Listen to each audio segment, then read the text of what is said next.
de cela 7 ans que j'ai commencé à exercer comme vendeur au sein de la Startup Academy. Et progressivement, j'y ai fait mes classes, j'ai progressé au sein de l'écosystème. Et par la suite, donc, je suis passé à la casquette de consultant. Et je travaillais principalement avec les PME avec lesquelles je devais pouvoir les accompagner à davantage vendre leurs différents produits et leurs différents services. Au tout début, c'était notamment grâce aux recommandations du docteur Claudel que je ne cesserai jamais de remercier infiniment pour avoir contribué grandement à baliser la voie de mon parcours professionnel. Et donc, lorsque à chaque fois je devais travailler avec une PME, l'une des premières étapes indispensables et fondamentales par laquelle on passait, c'est l'étape de consultation de projet qui permet justement de mieux comprendre quelle est la problématique que le client rencontre, qu'est-ce qui fait que ça coince, qu'est-ce qui fait qu'il n'arrive pas à vendre comme il le souhaite, quels sont ses objectifs, quelles sont les ressources qu'il met à disposition pour pouvoir justement atteindre ces objectifs-là. Et c'est par la suite qu'on établissait donc une feuille de route pour pouvoir collaborer ensemble. Cette étape, elle est fondamentale et ce n'est pas une étape qui est gratuite parce qu'elle coûte aussi de l'argent.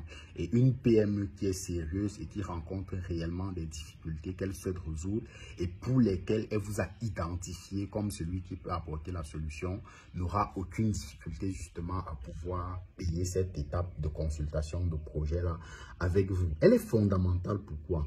Parce que je vois beaucoup de personnes qui essayent de résoudre des problèmes qu'ils ne comprennent pas. Et lorsque, en tant qu'ingénieur de formation, je pense que c'est l'une des notions les plus importantes qu'on apprend aux ingénieurs, c'est le fait qu'il ne faut jamais essayer de résoudre un problème que vous ne comprenez pas. Lorsque vous faites face à une situation, lorsque vous faites face à une problématique que vous voulez résoudre, la première étape, c'est de toujours vous rassurer que vous comprenez bien la problématique à laquelle vous devez vous attaquer. Et je crois qu'il y a d'ailleurs un penseur dont j'oublie le nom, qui disait que si on lui donne 1 heure de temps pour résoudre un problème, il passera 40 minutes ou 40 ou 50 minutes à bien le comprendre, à bien le modéliser, à bien comprendre les rouages du problème avant de passer les 10 ou 20 dernières minutes à résoudre le problème. Cette étape est fondamentale parce que je vois souvent certaines personnes qui disent « je suis consultant marketing ». Et lorsque tu viens vers lui, tu dis « bon, je veux que tu m'accompagnes ». Il commence à te raconter tout un tas de trucs sans comprendre ce par quoi tu passes parce qu'il a lu quelques documents génériques là. Non, c'est fondamental de pouvoir faire cette étape-là. Et lorsque vous êtes même un ingénieur logiciel, par exemple, on vous dit toujours que pour concevoir un logiciel qui répond aux besoins clients, l'une des étapes qui est indispensable et fondamentale, c'est ce qu'on appelle le recueil de besoins. C'est à travers le recueil de besoins maintenant que vous pouvez par la suite modéliser ce que le client ou ce que votre prospect vous a dit en langage informatique pour que vous puissiez davantage mieux vous comprendre. Donc, cette étape, elle est fondamentale. Et l'ayant fait pendant plusieurs années avec plusieurs PME, j'ai remarqué que les problématiques ou la plupart des problématiques, parce que je ne vais pas nécessairement toutes les lister dans une vidéo, la plupart des problématiques que les PME rencontraient tourner autour des points que je vais présenter dans cette vidéo en vous présentant naturellement quelques esquisses de solutions. La première chose, c'est qu'ils avaient du mal, ou qu'elles avaient, ces PME-là, à concevoir des offres qui soient suffisamment irrésistibles et alléchantes pour leur cible. Et donc, à chaque fois, pour pouvoir résoudre cette problématique-là, l'une des choses que j'aime toujours leur faire comprendre, c'est le fait que lorsque vous êtes une entreprise qui vend des produits ou des services, vous devez toujours avoir au moins 3 niveaux d'entrée par rapport à vos produits. Vous devez toujours avoir au moins 3 niveaux. Vous pouvez en avoir plus, mais il faut qu'il y en ait au moins 3. Le premier niveau, c'est ce que j'aime appeler les produits grand public. Les produits grand public, c'est votre produit qui doit être suffisamment accessible pour votre cible. Un produit que votre cible peut se permettre d'acheter facilement. Un produit que lorsque quelqu'un se retrouve dans votre niche, il peut se permettre de dire, je vais acheter ce produit et même s'il ne fonctionne pas, je n'aurai pas dépensé grande chose pour pouvoir l'acheter. En fonction des ressources dont vous disposez, vous pouvez même rendre le produit en question gratuit, dépendamment des ressources que vous avez. Maintenant, si vous n'avez pas la possibilité de le rendre gratuit, il doit être suffisamment accessible, que ce soit en termes de logistique, que ce soit en termes de coût ou en termes de prix, vous devez faire le nécessaire pour le rendre suffisamment accessible. En marketing, par exemple, c'est ce qu'on appelle le produit d'appel. Vous devez toujours en avoir un qui soit suffisamment accessible ou gratuit, dépendamment des ressources dont vous disposez. À côté de ce premier produit grand public là, vous devez avoir un produit qui soit un second produit, qui peut être un produit que je vais appeler deuxième entrée de gamme, ou alors un produit VIP, qui cette fois-là est beaucoup plus cher et permet justement d'entrer une trésorerie qui soit beaucoup plus importante. Et votre deuxième produit d'entrée de gamme, vous devez toujours vous rassurer à chaque fois d'évaluer et de voir que au moins 30 à 40% des personnes, 30 à 50% autant pour moi, des personnes qui achètent votre produit d'appel ou votre produit grand public, au moins 30 à 50% de cette cible-là ou de ces personnes doivent pouvoir passer à l'étape supérieure en achetant votre deuxième produit d'entrée de gamme. Ça doit être fondamental, ça doit être systématique. Ça veut dire, lorsque quelqu'un a acheté votre produit d'entrée de gamme ou votre produit grand public, vous devez tout faire pour que sur cet effectif-là, vous ayez entre 30 et 50% qui passent à l'étape supérieure en achetant le deuxième produit d'entrée de gamme tout simplement. Et à côté donc de ce deuxième produit d'entrée de gamme, vous devez avoir cette fois un troisième produit qui lui coûte un peu plus cher et qui ne se vend pas nécessairement tout le temps, mais qui doit coûter même pas un peu plus cher, qui doit coûter suffisamment cher par rapport à la niche dans laquelle vous vous trouvez. Parce que ce que vous devez savoir, c'est que lorsque vous êtes dans une niche, il y a des personnes qui n'achèteront jamais un produit d'une certaine valeur, surtout lorsqu'elles estiment que le problème qu'elles rencontrent est suffisamment sérieux. Et donc, pour ces personnes-là, plus l'offre est chère et plus elles se disent que vous êtes sérieux. Ce n'est pas une offre que vous allez vendre tout le temps, non. Mais dès que vous l'aurez vendu une fois, ça va vous permettre de générer une trésorerie qui soit suffisamment conséquente. Si on doit faire des proportions, par exemple, vous allez vous rendre compte que c'est une offre que parfois au maximum 5 à 10% de votre public cible achète. Donc ça veut dire par mois, si vous vendez par exemple 20 produits d'entrée de gamme, vous allez vous rendre compte que sur les 20 personnes qui ont acheté le produit d'appel, il y a peut-être tout au plus une ou deux personnes qui passent à l'étape suivante en achetant votre produit que je vais appeler dans cette vidéo produit VVIP. Et vous devez toujours vous rassurer d'en avoir au moins un qui coûte suffisamment cher. Et comme je l'ai dit, il ne va pas se vendre tout le temps, mais une fois que vous l'aurez vendu, il vous permettra d'engendrer une trésorerie qui soit suffisamment importante.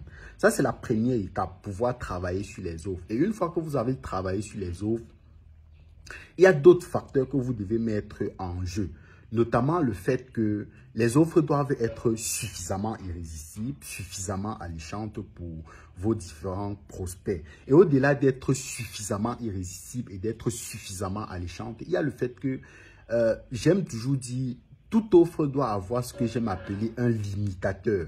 Le limitateur, ça peut être quoi? Ça peut être un limitateur dans le temps, ça peut être un limitateur en termes d'argent. Quoi qu'il en soit, vous devez trouver ce que j'aime appeler le limitateur. C'est-à-dire quoi? Vos offres, vos prospects ou vos clients ne doivent pas avoir le sentiment que les offres que vous avez sont illimitées dans le temps. Non. Ils ne doivent pas avoir le sentiment qu'ils peuvent acheter à tout moment. Sinon, ils peuvent se dire, bon, c'est vrai, ça résout mon problème, mais je vais acheter dans 2 ans. Et là, vous n'aurez jamais de trésorerie. Vous devez toujours vous rassurer de mettre un limitateur, que ce soit en termes de prix, c'est-à-dire quoi, mettre par exemple des offres à des prix, de temps en temps mettre des offres qui s'achèvent dans une période de temps bien limitée, qui poussent justement vos prospects à se dire, il faut que je prenne cette offre-là maintenant. Ça peut être une offre qui est limitée en termes d'argent, comme je l'ai dit, c'est-à-dire quoi, une réduction que vous faites, une promotion que vous faites. Mais quoi qu'il en soit, une fois que les offres sont bien conçues et qu'elles sont suffisamment irrésistibles, il doit toujours avoir ce limitateur-là pour pouvoir rendre davantage vos offres irrésistibles dans le temps, du moins avec le limitateur, comme je l'ai dit. Une fois qu'on a travaillé maintenant sur la structuration de l'offre en question, les prochains points que vous devez prendre en considération, ce sont les points que je vais présenter maintenant. Le premier point, c'est le fait que Pour pouvoir augmenter votre chiffre d'affaires, la prospection ou le nombre de vos prospects la prospection doit être illimitée. Parce que ça, c'est généralement l'une des erreurs que je vois souvent suffisamment de vendeurs commettre. C'est le fait que on ne fait pas suffisamment de travail de prospection. Et là, il y a toujours une anecdote que j'aime raconter. C'est le fait que lors d'une conférence, les conférences sont devenues un as de la vente qu'on organise assez régulièrement dans certains pays d'Afrique francophone pour leur partager notre expérience. J'ai discuté avec un monsieur en Côte d'Ivoire et d'ailleurs la vidéo, elle est toujours disponible. C'est une formation vidéo devenue un as de la vente qui fait pratiquement 6 heures de temps, au cours de laquelle je leur partage mes stratégies de prospection, de conversion de prospects en clients et tout ce qui s'ensuit. Donc, si vous souhaitez en bénéficier, vous pouvez aussi le faire également. Et j'ai discuté avec le monsieur et il me disait, Ruther, je fais dans les briques de terre, mais je ne vends pas suffisamment. Pendant pratiquement 30 minutes, il me parlait des vertus des briques de terre, du fait que c'est insonorisant, du fait que voilà, c'est imperméable, du fait que c'est écologique. En tout cas, ce n'est pas parler des briques de terre qui le dépassait, sincèrement.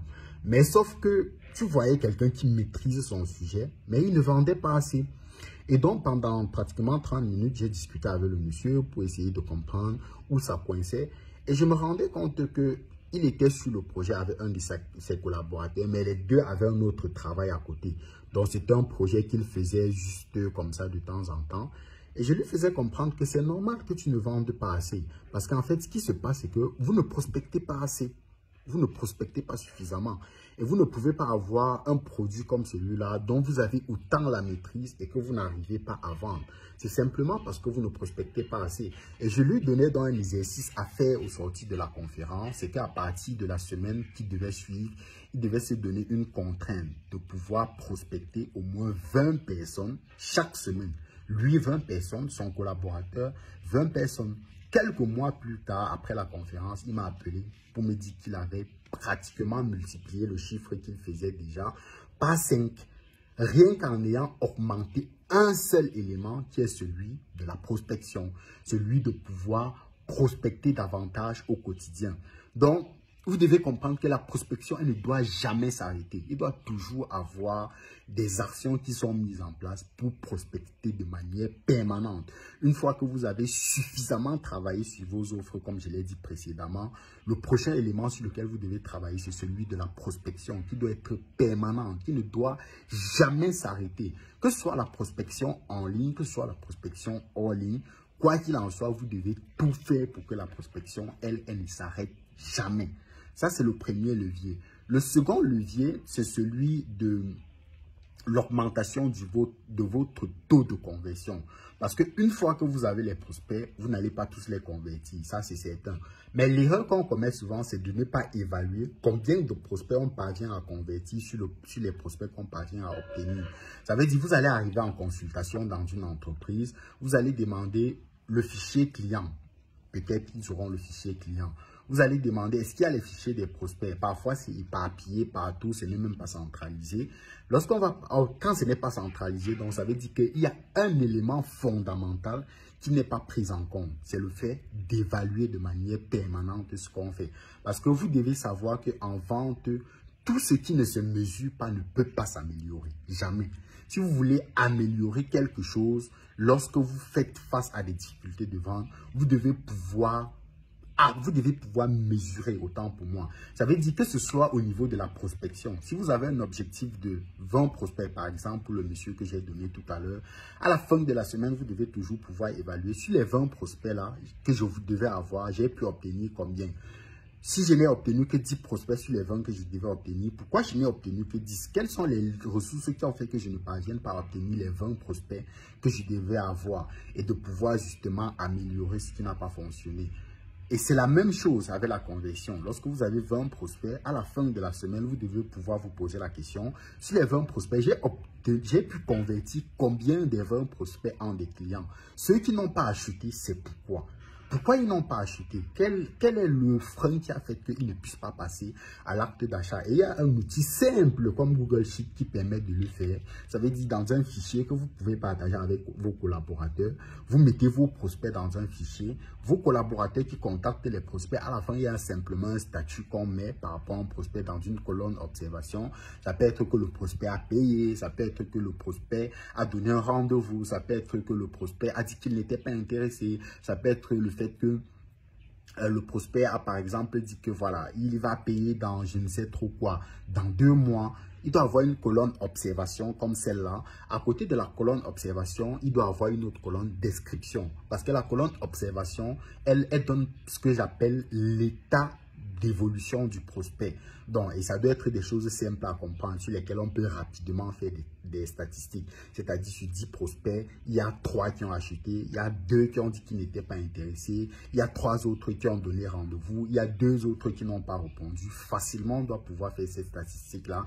Et maintenant, à côté, il peut y avoir une colonne description où lorsqu'on est par exemple dans un état de, par exemple, rendez-vous, il doit y avoir une colonne description qui décrit à quelle date le prospect a donné un rendez-vous pour qu'on puisse pouvoir mettre des mécanismes en place pour pouvoir le relancer tout simplement. Et c'est en faisant ce travail justement d'évaluation permanente que vous allez justement pouvoir voir ce qui ne fonctionne pas et de pouvoir l'améliorer progressivement. Parce que retenez bien en vente, tout ce qui ne se mesure pas ne peut pas s'améliorer. Que ce soit au niveau de la prospection, vous devez être dans ce processus d'évaluation permanente, plus encore dans le niveau de conversion de prospect en client. Parce que c'est en le faisant que vous allez voir que peut-être vos techniques de conversion ne sont pas optimales. Peut-être il y a d'autres éléments qu'on peut ajouter. Peut-être si on avait un facteur limitant, par exemple uniquement sur le temps, on peut se dire, voilà, pour des personnes qui résistent un peu à vendre, on peut pouvoir leur faire une réduction, par exemple, jusqu'à 5% pour les inciter davantage à l'acte d'achat. Ça, c'est le deuxième facteur que vous devez pouvoir mettre en place. C'est votre taux de conversion. À côté de votre taux de conversion, il y a ce que j'appelle la dépense moyenne par client. Il y a ce que j'appelle la dépense moyenne par client. La dépense moyenne ou le volume d'achat par client, c'est simplement le volume d'achat, le volume, comme on le dit, que le client fait une fois qu'il est entré dans votre tunnel de vente. Donc, une fois qu'il est entré dans votre tunnel de vente, quel est le volume de vente qu'il parvient à faire sur une périodicité que vous avez définie? Elle peut être mensuelle, elle peut être trimestrielle, semestrielle ou annuelle, tout simplement. Et c'est pour ça qu'il doit avoir plusieurs niveaux d'entrée de produits. Si vous avez bien suivi, vous comprenez à cette étape pourquoi il doit avoir plusieurs niveaux d'entrée de produits. Ça veut dire une fois qu'un client est entré dans votre tunnel de vente, notamment à travers votre produit d'appel, ça ne doit jamais s'arrêter. Il doit continuer d'acheter de manière progressive, de manière permanente. Il doit continuer d'acheter, ça ne doit pas s'arrêter. Donc, une fois qu'il a acheté, par exemple, le produit d'entrée de gamme ou le produit d'appel, il doit avoir automatiquement un mécanisme qui permet qu'il passe du produit d'appel en question au deuxième produit d'entrée de gamme ou ce que je vais appeler le produit VIP ici. Il doit automatiquement avoir un mécanisme qui permet qu'il puisse augmenter son volume d'achat rapidement. Vous devez avoir ce mécanisme-là qui lui aussi doit être évalué de manière permanente. Sur les 10 prospects ou sur les 10 clients qui ont acheté par exemple ce mois le produit d'appel, combien sont passés à l'étape suivante pour pouvoir augmenter leur volume d'achat au sein de notre entreprise. Et c'est pour ça que si vous avez un seul produit d'appel et que lorsque le client achète le produit, ça s'arrête, vous voyez que ça devient problématique parce qu'il va acheter et parfois, s'il veut un produit complémentaire à celui que vous vendez et que vous n'avez pas le produit complémentaire, qu'est-ce qu'il va faire? Il va aller acheter ailleurs tout simplement. Ou il va acheter un produit chez vous et qu'il n'était pas forcément dans le besoin du produit d'appel et parce que vous ne lui avez dans le produit complémentaire, autant pour moi, et parce que vous ne lui avez pas proposé cela et qu'il va voir cela ailleurs, il va acheter ailleurs alors qu'il pouvait le faire chez vous. Donc, le fait d'avoir plusieurs niveaux d'entrée de produits, c'est justement pour pouvoir augmenter cet élément-là qui est fondamental, c'est celui du volume d'achat. Et le dernier élément pour finir cette vidéo, qui est, je crois, déjà suffisamment longue quand même, c'est ce qu'on appelle la fréquence d'achat. C'est ce qu'on appelle la fréquence d'achat. Au-delà du volume d'achat, il doit avoir une fréquence d'achat. C'est-à-dire, de manière régulière, il doit avoir des actions qu'on met en place pour pousser le client qui est déjà entré dans notre tunnel de vente à pouvoir justement augmenter sa fréquence d'achat. Ça peut être le fait que de manière assez régulière, on le relance pour pouvoir lui proposer des produits complémentaires à ce qu'il a acheté, ou de manière assez régulière, on le contacte pour pouvoir... Oh, quelqu'un m'appelle et ça interrompt ma vidéo. Ok, on va continuer. Donc, il doit avoir de manière assez régulière des produits complémentaires à ce que vous vendez qui permettent justement que la personne puisse augmenter de manière assez régulière sa fréquence d'achat. Donc ça, ce sont quelques éléments que vous devez pouvoir mettre en place pour pouvoir augmenter votre chiffre d'affaires, tout simplement pour pouvoir augmenter vos ventes, pour pouvoir résoudre vos difficultés de vente tout simplement. Donc pour me résumer, c'est de travailler sur l'offre, de comprendre qu'il doit avoir au moins 3 niveaux d'entrée d'offres au minimum, rendre ces offres-là suffisamment irrésistibles pour qu'elles soient suffisamment alléchantes pour votre cible. Au-delà de ça,